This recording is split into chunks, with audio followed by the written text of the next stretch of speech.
Ladies and gentlemen, boys and girls, tonight we're going to be reviewing A Nightmare on Elm Street Part 2, Freddy's Revenge. AKA that movie where you just want to grab the main character in the movie, that guy, and say, dude, you're gay, man. It's okay to be gay. We don't care. We're still going to love you. We're still going to be your friend. We're tired of you being in the closet.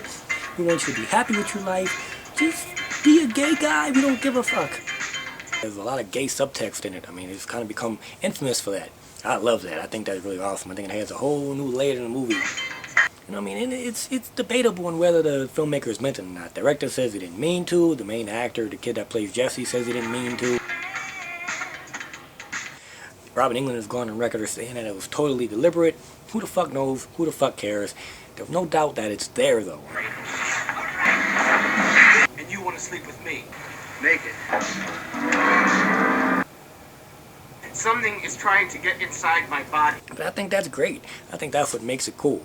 You're full of shit. I gotta talk about something that never ever gets talked about, and that's the posters. The posters for all the Nightmare on Elm Street movies except for Freddy's Dead and A New Nightmare, of course, because they weren't done by him. But Matthew Joseph Peak did the posters for all the first 5 Nightmare on Elm Street movies, and they're fantastic. You know damn well what I'm talking about. You know, I think it's one of the better sequels. Freddy is still dark in this one. He hasn't turned into wisecracking Freddy yet. This is the start. This is the one funny line in this motherfucker, and it's all downhill from there. Help yourself, fucker! I think when it came out, a lot of people were disappointed because, I mean, of course, they didn't have a female for the main character. Look, you can't talk to me like that. Of course, the horror genre movie in general is female protagonists. This one's very cool because it does have a male, and it does put a different twist on things, you know? And B, I mean, it was just a whole different kind of fucking concept. People want more of the same when they go see horror movies. They really do. We like to say we don't. Why do you think the Jason movies have thrived like they have? Because they're the same fucking movie over and over again. Every time they try to do something different, like, you know, Jason Goes to Hell, it fucking blows up in their faces. You make the same fucking thing. You tweak it a little bit, you modernize it, but you stay in the same concept, you know? Are you hearing me? I mean, Nightmare on Elm Street 3, 4, they all stayed, you know, dreams, reality, mixing them together. And this motherfucker, Freddy's trying to get into the real world. He's trying to get into our reality. I don't know why, but he is. Are you out of your mind? The movie's about this kid named Jesse that moves into 1428 Elm Street, an infamous, famous house that Freddy lurks and haunts. Whatever the fuck is going on in these movies, I don't really fucking know the logic behind some of these movies. A lot of it don't make a lot of sense. I don't know why the same houses in every fucking Freddy movie. I don't know. Did he live there? It's never really explained. It's just, hey, he's whatever. Who gives a fuck? It's Freddy movie. And he's really lucky because his dad is Clue Gallagher. You may know from Return of the Living Dead, a great actor. That boy needs a good goddamn kick in the butt. That's what he needs. He continues the grand tradition of asshole parents in the Nightmare on Elm Street movies. No matter what these kids do, they show up naked, they wake up screaming in the middle of the night, they have rips all in their clothes, and when they wake up in the morning, parents don't give a fuck in these movies. They're drinking, they're like, go back to bed, son, it's gonna be alright. You know, same thing in this one. What are you taking, son? Who are you getting it from? Now, he's having a little flirtatious relationship with this redhead girl in school, but of course she doesn't realize that he's gay. No. Every time she tries to make a move on him, he gets all nervous, or his homosexuality comes busting out of him. Poor girl, she's probably going nuts not knowing what the fuck's going on with this kid. You son of a bitch! He starts having nightmares about records melting, and it's always really fucking hot in his house, which I never really got. I mean, it's just, he's sweaty. They're always showing this young, half-naked kid all sweaty and stuff. Whatever. Anyway. Guy gets his rocks off like this. Freddy starts showing up in his dreams. It's very obvious that Freddy wants something more than just to kill him, if you know what I mean. Wink, wink, nudge, nudge, as in take over his body. You've got the body. I've got the brain. Which I don't get. Because, again, the way they killed him in the first one was the way they killed him in Freddy's Dead. If you recall correctly, in Nightmare on Elm Street Part 1, they rip him out of a dream and kill him. And in Freddy's Dead, they do the same damn thing. How come it worked in Freddy's Dead and not in Nightmare on Elm Street Part 1? And I think this movie really does get under your skin. There's a creepy vibe about the whole thing. There's a nice darkness to it. You know, that's really lacking from all the other Nightmare on Elm Street movies. I mean, let's face it, they pretty much became comedies after this one, you know?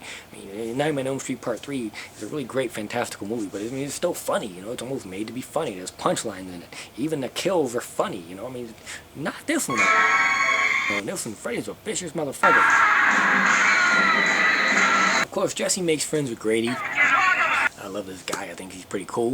You know, he's an asshole. He's a dick, but he's a likable asshole. He's a likable dick. You know, they end up doing sweaty push-ups together in the yard while the creepy coach watches on. Are you mounting her nightly or what?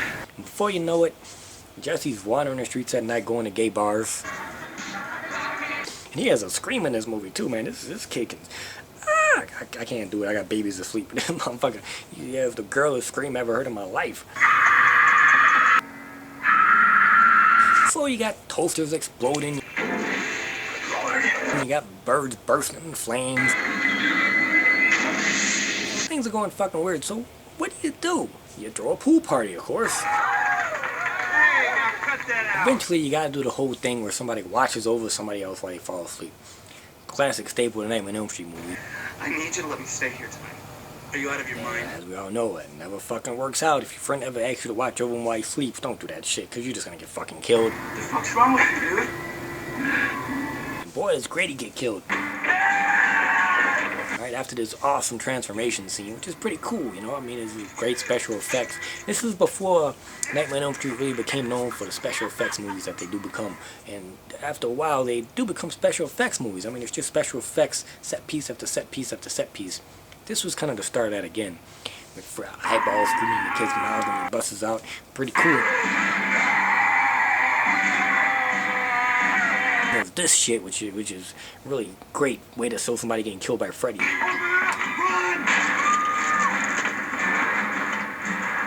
If you think about it, Freddie doesn't use his claws that much. He doesn't do a lot of slashing in the movies. You know, he's always doing some kind of creative shit, making people turn into cockroaches or making them turn into pizzas or whatever. We don't really get to see him use his claws that much. The pool party is a great scene. Not only does he have that infamous line that he'll use when Freddy's to come, but he goes around slicing people up. A lot of people also don't catch the fact that Freddy doesn't wear his glove a lot. The claws actually come out his fingers, which is kind of a weird design choice considering how iconic the glove is. So it all leads up to the big boiler room scene. And this is when they really kind of bust out all the really cool imagery. You got the crazy dog. And finally, what finally beats Freddy? A kiss from a girl. It's like he finally just gives up his homosexuality and gives into his heterosexuality, and now that he kisses a girl, Freddy has to go away. Because that's all that happens. They don't defeat Freddy. They don't come up with no grand scheme to beat Freddy. She kisses Jesse, and Freddy goes away.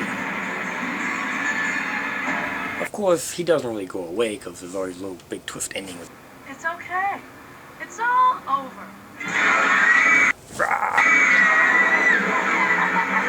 So the question is, I mean, is this a worthy follow-up to A Nightmare on Elm Street? There is no follow-up to A Nightmare on Elm Street because that is a classic movie. It's right up there with Psycho. It's one of the greatest horror movies ever made. You're not going to outdo the original Nightmare on Elm Street. The most you can do is try to hang on for your dear life if you're trying to follow up fucking Nightmare on Elm Street. Freddy 2, I think it does that. And in the end, still Freddy. Dark Freddy being mean, slicing motherfuckers up. And if you go into it with that whole homosexual subtext thing, you have a lot of fun with it because it's really fun to pick out all the different things. And once again, Jesse, you scream like a girl. There you have it, folks. A Nightmare on Elm Street Part 2, Freddy's Revenge. Not a bad flick at all.